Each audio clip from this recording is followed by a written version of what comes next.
Mission impossible 7, जिसको आप mission impossible dead reckoning part 1 भी बोल सकते हो, वो मूवी शुरुआत होती है एक रशिया के सबमरीन के साथ जिसका नाम होता है सेवास्टोपोल। उन लोगों की रेडार पे एक दूसरी सबमरीन दिखाई देती है जो उनकी तरफ मिसाइल शूट कर रही होती है।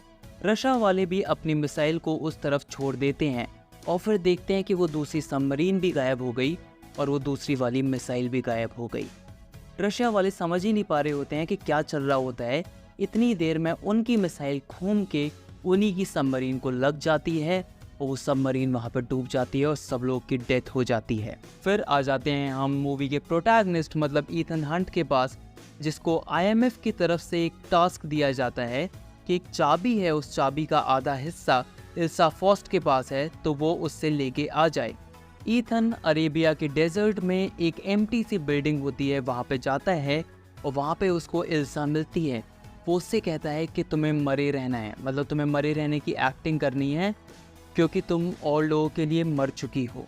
फिर इसके बाद हम वापस यूनाइटेड स्टेट्स मतलब अमेरिका आ जाते हैं, जहाँ पे ईथन एक मीटिंग को इन्फिल्ट्रेट कर देता है अपनी वो मास्क वाली ट्रिक के साथ। उस मीटिंग में लोग बात कर रहे होते हैं कि AI कितना ज़्यादा डेंजरस हो गया है। इसको क्रिएट तो किया गया था डिफेंस और डिजिटल सिस्टम को इन्फिल्ट्रेट करने के लिए, पर AI रोग चला गया है। उसके पास खुद का दिमाग आ चुका है और वो ह्यूमंस के कंट्रोल में नहीं है। वहाँ पे ये भी बातें चल रही होती हैं कि सारी कंट्रीज उस AI को कंट्रोल करना चाहती हैं कि उससे वो वर्ल्ड को डोमिनेट कर पाए। जब ईथन को ये सारी बातें पता चलती हैं कि AI कितना ज़्यादा डेंजरस है और सब उसको कंट्रोल करना चाहते हैं और कंट्रोल करने का बस एक ही तरीका है, वो चाबी, तो ईथन डिसाइड करता है कि वो चाबी से उस AI को डिस्ट्रॉय कर देगा। तो ईथन और उसके दोस्त बेंजी और लूथर अबू धाबी के इंटरनेशनल एयरपोर्ट जाते हैं कि वो लोग जो अदर हाफ है चाबी का, उसको एक हाफ ऑलरेडी मिल चुका है इल्सा से, तो जो दूसरा हाफ है उसको वो लोग प्राप्त कर पाए।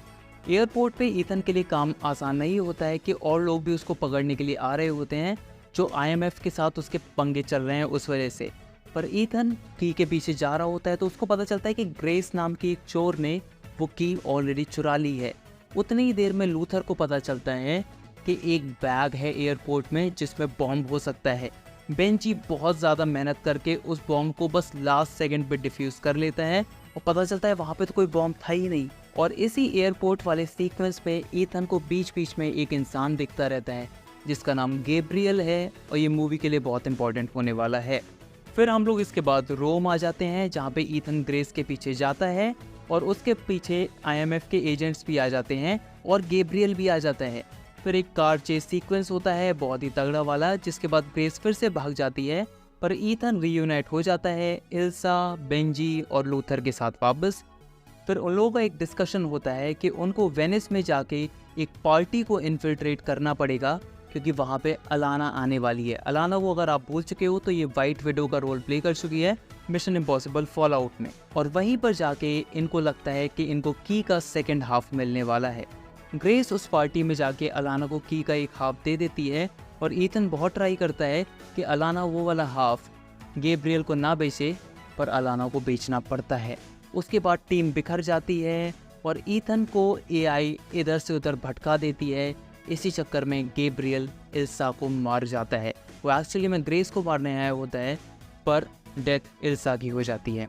ईथन इससे पूरी तरीके से टूट जाता है और ग्रेस के अंदर भी एक रिग्रेट बढ़ जाता है कि उसी की वजह से इल्सा की डेथ हुई। ग्रेस का रिग्रेट उसको कन्विंस करवा देता है कि उसको ईथन की टीम को ज्वाइन कर लेना चाहिए और उनका नेक्स्ट मिशन होता है एक ट्रेन पे जाना जहाँ पे एक डील होने वाली है, जहाँ पे वो चाबी के दोनों पीसेस, दोनों हाफ एक बायर लेने वाला है। लूथर वहाँ से चला जाता है क्योंकि वो कहता है कि उसको इस AI के ऊपर रिसर्च करनी है, तो वो जाके अपनी हार्ड ड्राइव में देखेगा। वहाँ पे ट्रेन में गैब्रियल आता है और ट्रेन के इंजीनियर को मार देता है और ब्रेक डिस्ट्रॉय कर देता है। मतलब अब ट्रेन रुकने नहीं वाली है और लगातार चलती रहेगी। गैब्रियल को वहाँ पे डेनलिंगर मिलता है। ये वही आदमी था इंटेलिजेंस एजेंसीज वालों में से एक। डेनलिंगर गैब्रियल को बताता है कि अगर चाबी कंप्लीट हो गई तो रशिया के सबमरीन में एक चेम्बर है और चाबी उसको अनलॉक कर पाएगी।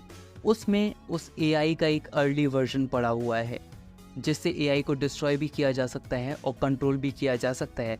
और जो मूवी के फर्स्ट सीन में हुआ था वहाँ पे AI रोग हो गया था, इसीलिए एआई ने जाके रशिया की सबमरीन को खुद ही उड़ा डाला। ग्रेस व्हाइट विडो का मास्क पहन के बायर के पास चली जाती है और बायर एक्चुअली में कीट्रिज होता है। तब भी उसको लगता है कि लास्ट में उसको ईथन को बिट्रे नहीं करना चाहिए और चुपके से कीट्रिज की जेब में से फिर से चाबी निकाल लेती है। ईथन बहुत मुश्किल से बाइक चला के पैराशूट खोल के ट्रेन में खिड़की के थ्रू लैंड कर जाता है, पर तब तक गैब्रियल के पास चाबी आ चुकी होती है। ईथन और गैब्रियल की ट्रेन के ऊपर फाइट होती है। ईथन गैब्रियल को ईजिली ओवरपावर कर लेता है पर उसको मारता नहीं है।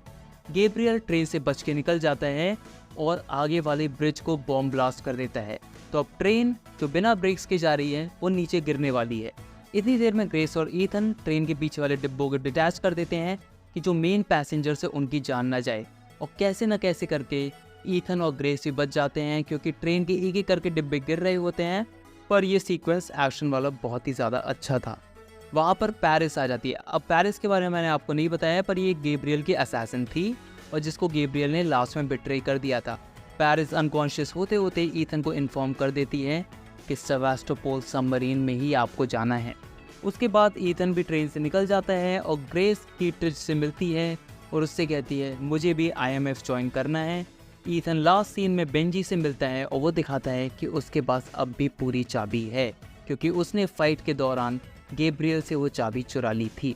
और यहाँ पर मूवी एंड हो जाती है। तो अब जो भी आगे की कहानी है वो हमें mission impossible dead reckoning part 2 में देखने को मिलेगी।